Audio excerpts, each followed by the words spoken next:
দর্শক আপনারা দেখতেই পাচ্ছেন আমার পিছনে শাহবাগ থানার সামনে প্রচুর আইন শৃঙ্খলা বাহিনীকে দেখা যাচ্ছে।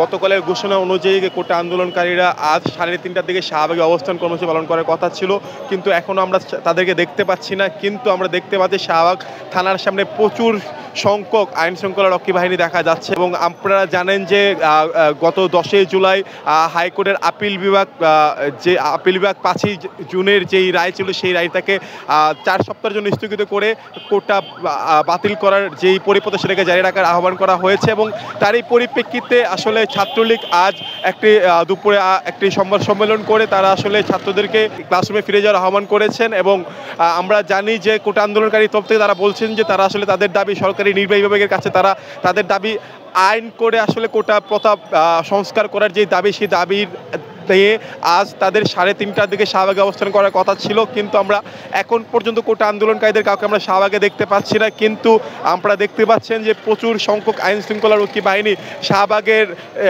থানা থেকে শাহবাগ মোড়ে দিকে সামনের দিকে এগিয়ে যাচ্ছে।